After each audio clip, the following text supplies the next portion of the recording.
جمعیت علماء مراٹھواڑہ کے general secretary مولانا عبدالجلیل صاحب اسماعیلی صاحب سے درخواست کر رہا ہوں کہ وہ تشریف لائیں اور اجلاس کی غرض و غایت کو بیان فرمائیں۔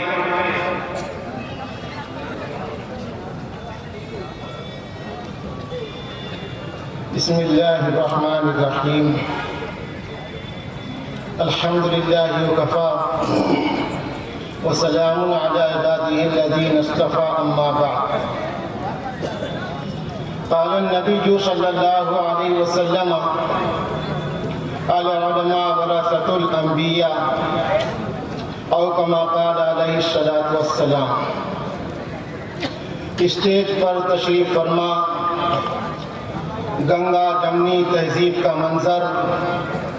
اور ہمارے علاقے اور صوبے مہاراشٹر کی عظیم ترین شخصیات صدر جلسہ روح مہاراشٹر حضرت مولانا حافظ ندیم احمد صاحب صدیقی، صدر جمعیت علماء مہاراشٹر اور تمام ہی بزرگان کرام، علماء نظام، حفاظ کرام، جمعیت علماء کے ارکان و عہدیداران اور معزز سامعین حضرات، آج کا ہمارا یہ اجلاس اولیاء کرام کی سرزمین پاتھری پر جمعیت علماء پاتھری کی طرف سے ضلع جمعیت علماء پربھنی کے زیر اہتمام منعقد ہونے کو جا رہا ہے۔ میں مبارکباد دوں گا جمعیت علماء پاتھری کو کہ انہوں نے اس زمین پر مراٹھواڑہ جمعیت علماء کی منتظمہ کا بھی بڑے اچھے طریقے سے انتظام کیا، اور آج پاتھری کی زمین پر جمعیت علماء مراٹھواڑہ کی منتظمہ کا عظیم الشان اجلاس منعقد ہوا تھا، اور اس میں ملک ملت سے متعلق عام ترین موضوع پر بحث ہوئی، اور ملک اور ملت کی سلامتی اور ترقی کے لیے اہم تجاویز سامنے آئی۔ آج کا یہ دوسرا اجلاس ہے جو سلگتے ہوئے مسائل کے تناظر میں منعقد کیا گیا ہے۔ جمعیت علماء ہند یہ چند دنوں میں وجود میں آنے والی جماعت نہیں ہے کہ کوئی مسئلہ پیش آیا اور ایک جماعت وجود میں آئی اور اس مسئلے کے لیے سامنے آئی، بلکہ جمعیت علماء ہندوستان کے سرزمین کی وہ سب سے پہلی جماعت ہے۔ ظالم و جابر انگریز کے تسلط کے بعد سب سے پہلے اس ظالمانہ تسلط کو ختم کرنے کے لیے جنہوں نے فکر کی تھی اور مدارس کی مسندوں کو چھوڑ کر، خانقاہوں کی ذکر اور مدارس کو چھوڑ کر میدان عمل میں آئے، اور آج سے زیادہ کئی درجہ مسلط، اور آج سے زیادہ کئی درجہ ہٹ دھرم، اور آج سے زیادہ کئی درجہ ضدی اس مٹی کا دشمن انگریز اس کی آنکھوں میں آنکھیں ملا کر جنہوں نے اس کو ملک سے باہر جانے پر مجبور کیا، وہ اس مٹی سے پیدا ہونے والے علماء کرام ہیں، جنہوں نے 350 سال سے کچھ کم عرصہ ہندوستان کی زمین پر انگریز جابر کا مقابلہ کیا ہے۔ وہی علماء کرام کی جماعت منظم طریقے سے جمعیت علماء کا لیبل اور جمعیت علماء کا نام لے کر 1919 میں اس دھرتی پر ابھری۔ 1919 تک اس نام کے بغیر کبھی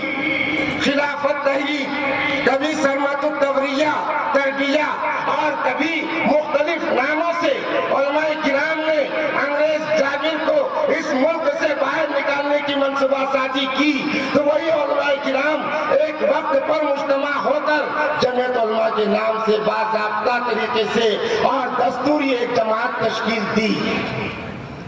اور سب سے پہلے اس جماعت نے گنگا جمنی تہذیب کو بحال رکھنے کے لیے اور گنگا جمنی تہذیب کا مظاہرہ پیش کرنے کے واسطے ایک بڑا اقدام کیا تھا، اور وہ اقدام یہ تھا کہ پہلا اجلاس منعقد کرنے کے تعلق سے جو مشورہ جمعیت علماء کا ہو رہا تھا، اس میں ہمارے ملک کے سب سے بڑے لیڈر جن کو ملک پتا کہا جاتا ہے، جناب موہن داس کرم چند گاندھی، انہوں نے اس میں بطور خاص علماء کی دعوت پر شرکت کی۔ حضرت شیخ الہند مولانا محمود الحسن دیوبندی کی ایما پر علماء کرام کے اتفاق رائے سے جنگ آزادی کے چوتھے مرحلے کے واسطے لیڈر چننے کے لیے جناب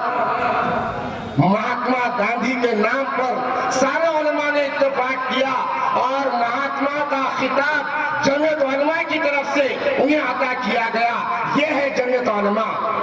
جمعیت علماء نام ہے ذاتی واد کے خاتمے کا، جمعیت علماء نام ہے فرقہ پرستی کے قتل کرنے کا، جمعیت علماء نام ہے ملک دشمنی کے خاتمے کا۔ جمعیت علماء ایک قوم کی، ایک ملت کی جماعت ہے ضرور، لیکن ملک کی فکر کرنا یہ جمعیت علماء کے منشور میں شامل ہے۔ انسانیت کے درد کو محسوس کرنا یہ جمعیت علماء کے درد میں شامل ہے، اور جمعیت علماء کی پالیسی کے اندر شامل ہے۔ 100 سالہ تاریخ رکھنے والی یہ جماعت نشیب اور فراز سے اچھی طرح واقف ہے۔ یہ حالات جمعیت علماء کے لیے نئے نہیں ہیں، یہ ستم ظریف وقت جمعیت علماء کے لیے نیا نہیں ہے، یہ ظالم زبان جمعیت علماء کے لیے نئی نہیں ہے، یہ ظالم فضائیں جمعیت علماء کے لیے نئے نہیں ہیں، ہمارے لیے نئے ہیں کہ اف یہ جادہ جسے دیکھ کے جی ڈرتا ہے، اف یہ جادہ جسے دیکھ کے جی ڈرتا ہے، کیا لوگ تھے جو اس راہ سے گزرے۔ احتجاج کرنا ہم نے زمانے کو سکھایا ہے، آندولن کرنا ہم نے زمانے کو سکھایا ہے، مسائل کا مقابلہ کرنا ہم نے زمانے کو سکھایا ہے، اور ہم نے ہی نعرہ دیا تھا عشق و آزادی بہر زیست کا سامان ہے۔ یہ نعرہ ہمارا تھا، ہمارا ہے، ہمارا رہے گا۔ عشق و آزادی بہر زیست کا سامان ہے، عشق میری جان، آزادی میرا ایمان ہے، کر دو عشق پر میں قربان اپنی ساری زندگی، آزادی پر تو میرا عشق بھی قربان ہے۔ یہ شیخ الاسلام کا درد تھا